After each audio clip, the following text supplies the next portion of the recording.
Hello and welcome to this special roundtable of Business Today and India Today on the ideas that are needed for India to become an economic superpower by 2047, the year that we will turn 100 as a republic and the year that we all aspire to be a Viksit Bharat. And in fact, it's not one idea, it's 100 ideas. And obviously, there can be as many ideas as the people in this great country. And joining me on this special roundtable of editors from the India Today group, Akshita Anand-Gopal, India Today, one of the well-known anchors who comes to you every day. Shailendra Bhatnagar, he's been tracking markets and India's growth for almost 3 decades.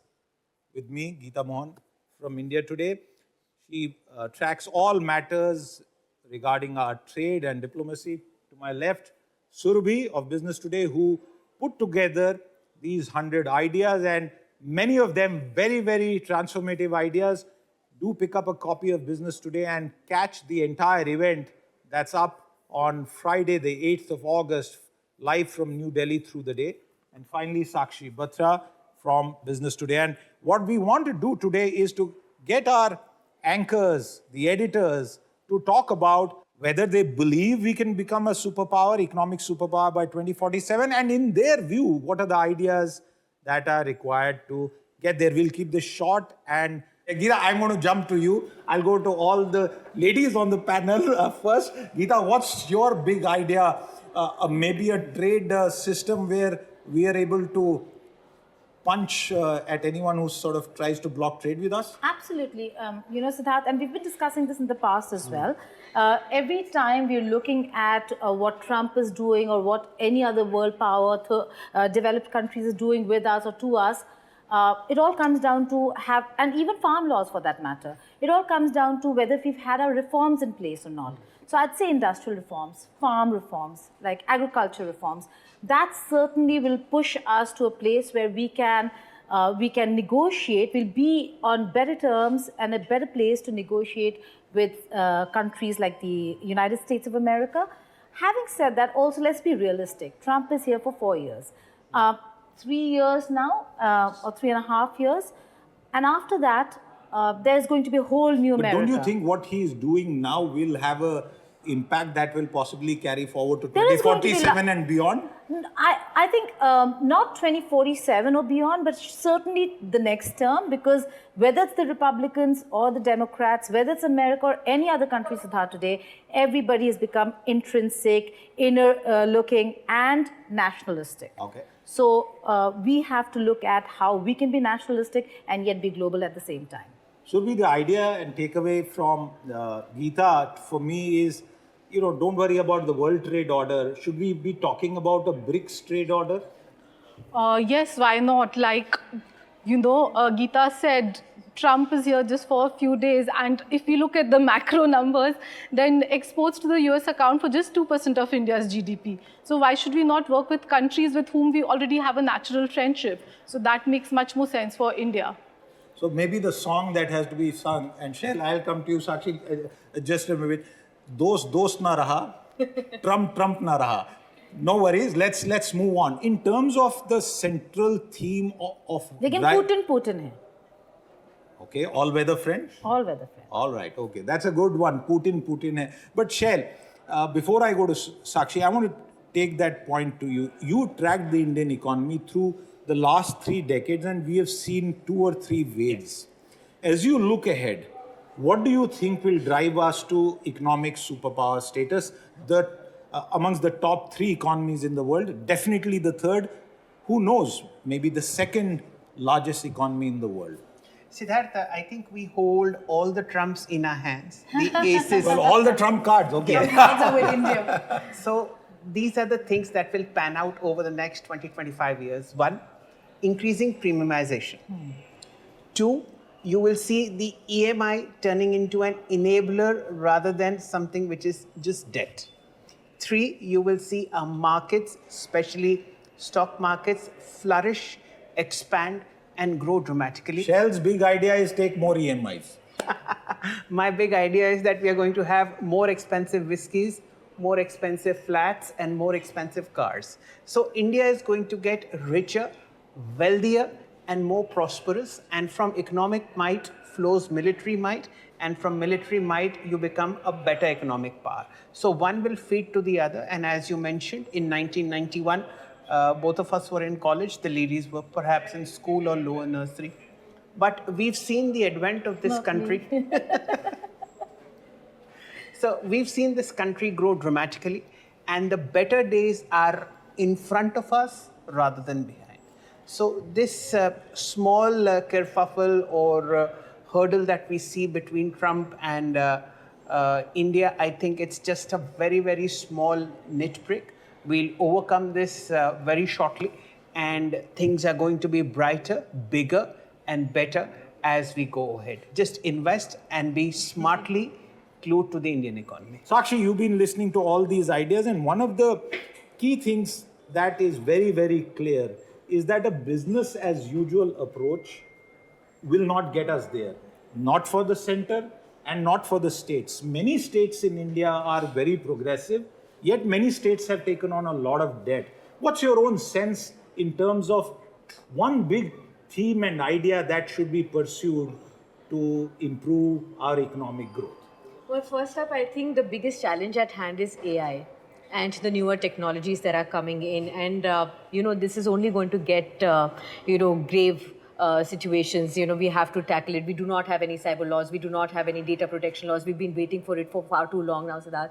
Of course, when it comes to AI, the challenges are only growing, and we are not yet sure of which are the ways in which, AI is going to impact us beyond job losses that we are already beginning to see at the biggest tech firms. Like TCS has already announced it globally. We are already seeing Microsoft and Amazon talk about mass layoffs because of AI. So that is one challenge, because our government is already facing that unemployment challenge for far too long now. What will AI do is another aspect. Plus, there is a geopolitical uncertainty that's only growing by the day and among various economies. So are you saying that the unwinding of the IT dream, which will impact possibly millions of job seekers, aspirants in India, is one of the central challenges? Absolutely. And we need a concrete idea around that? Absolutely, and also to protect ourselves from cyber laws. As and when we grow digitally, we are very happy that more and more people have smartphones, even in the rural areas now, tier 2, tier 3 cities. They're actually on digital aspect. But how do we protect them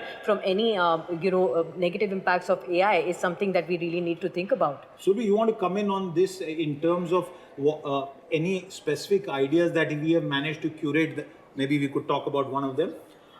So we have about 100 ideas in the list, but some of these ideas are very big bang reforms, whether, we talk about issues in the AI sector and the digital sector, or even in the farm economy, because India continues to be a rural economy. We can't just talk about, IT sector and our exports. For India, the rural countryside, it continues to be a very important part. And one of the ideas that we've brought out is that, this whole issue around MSP or minimum support price that's been going on for so long, and it's been a concern for farmers, and often it's a valid concern because they put in 6 months of their effort and hard work, and they still are not able to get adequate returns for it. So, but rather than going into the, whys and hows of the MSP, why can we not look at a more comprehensive farm insurance scheme so that, we expand upon, for instance, the PM Fasal Bima Yojana to ensure that farmers get their due, because after all, it's their hard work, and farmers make up a large chunk of the Indian workforce even today. That's absolutely right. Reforms. So let's take these two points that are now right in the discussion. One is inequality, and link it to the rural economy. India lives in Bharat. Bharat still lives in its villages. One of the trends that we are picking up is that you will see more and more urbanization, and therefore the inequality that we see in cities is going to be far more. What's your own sense, Geeta? What would be that utopian idea maybe that could perhaps help us reduce, if not eliminate, inequality in society? I think there is no way that India can become a superpower or a very important world economy by 2047 if you don't address the most important thing, that's primary education. In India, what we're lacking in is what Sakshi was just talking about, everybody has mobile phones, they'll have AI, they'll have technology to maybe change somebody's and morph someone's face. But down there, kids don't have education. Even today in rural India, we lack primary education. Till our society is not educated, they will not be civilized to have the infrastructure, to show cleanliness. So I think it starts from there. You have to invest in your children. Who should invest in education? Should it be the government or the private sector? It should be state and community. I think the larger issue Because is we are a also- developing country. I think the larger issue is also that, look, while you've spoken a lot of literacy over the last many years, we've always seen the government focus on this. They've ensured perhaps that, it reaches the last mile. Quality education is also a challenge. Absolutely. We don't But look who at will that provide ever. it? Can the government Because even do it? literacy, The government Akshita, should ideally because step into literacy, the benchmark for literacy is if you can read. And very That's often it. that data figure but of, many people say, 100% Geeta, many literacy- people say that the government education system is like an employment exchange. It's just meant to provide employment. that's the Does it point. provide quality That's the education? point, and That's that's the a challenge sad- with India, that's the which is sad with regards to reality of India. talent, the resources. Everything, come in on this, everything come in on else this. will fall into And place. ensuring quality, You I know, think in every stage, it's not just education, but I think in every platform that you see in India where we grow, even in like a digital infrastructure Yes. where we're perhaps leaps ahead, there is always a challenge of quality. There's always and loopholes most of that these you tech firms that I was talking about, TCS and the like, they have said that they are letting go about a lack of people or more together. That's only because they are lacking in the skills that are employable. Yeah. At But this point in Shell, time. we invest so much money on higher education, on specialized education, and primary is where people get crafted. The basic foundation of learning happens at that stage. The government clearly, all across the board, not individual states, some of the states have done far better, hasn't performed. I personally believe that it's time to consider that the state should reduce its involvement and get more private sector in. Do you agree with that? Yeah, Siddhartha, I think the answer lies in the palm of our hand. Okay. And with artificial intelligence put in, you will see over the next 5 years, classrooms across India change for the better. Artificial intelligence will use... So it won't matter if a teacher doesn't turn up or Not at all. and get Smart the- classrooms. Or Okay. is knitting in the classroom rather Yeah, than yeah. teaching. Yes. I'm sorry, So but essentially, what will happen is that all lectures and everything will now be online. You will be able to study at will, and you will be able to study whatever you want. We've moved from an analog world to a wireless world, and from a wireless world to a digital world. And that is, ladies and gentlemen, what will change the entire landscape. Who would have thought 22 years ago when we started tracking telecom that this will be the be-all and end-all of our life? Okay.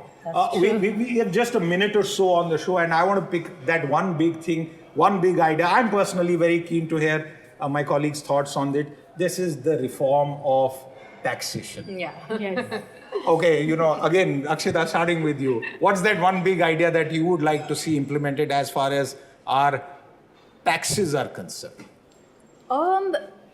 As far as ideas go, look, I am someone who's a citizen who's always cribbing about taxes. In the budget, there's one thing we're always looking out for, and I think everyone knows it. Inevitably, there's never any change in it. But I think for everyone who says, look, we pay high taxes, I'm okay with it if we see the change on ground. Correct. If we see that money going in for productivity and making the change that we want to see in society or in our cities, I'm not going to sit back and say, I'm not okay paying So so tax us, but use it well. use it and And show also me, be increase the accountable tax for it. base. We're just about 6%, 7% people paying taxes. We are how- putting the country entire of- burden on we're a Increase it. how- country of increase cribbers, how let's tax be clear. farmers? Yes, no tax, don't tax You farmers. said yes, but then you said no. No, but because you have to be very, very careful as to if there is a Shah Rukh Khan's daughter who goes ahead and buys a tax, a farmland, saying that I don't want to pay tax on it. You have to catch those people who are already very rich. So you don't find out the right people who you need to tax. Should we add to that? You covered tax for years. Yes, I'm a tax reporter and I'm going to talk about the indirect taxes. I'm going to say that you must simplify GST. You must make it easier for businesses to comply, for customers and individuals like us to pay the tax. So that's my key ask on taxation. Okay, a good and simple tax. And there are 100 ideas in this edition. But like I said at the very start, India, a country of 1.4 billion people, at least 1.4 million ideas would be needed. We made a small start. to trigger this debate on the yatra, the journey towards a Viksit Bharat in 2047. Let there be as many ideas as all of you viewers do. Give us your feedback, comment, and tune in to catch the actual unveil of these transformative Indias for India at 100. I'm going to thank my entire panel here with us today and you, the viewer. We'll be back with more. Until then, goodbye and Jai Hind.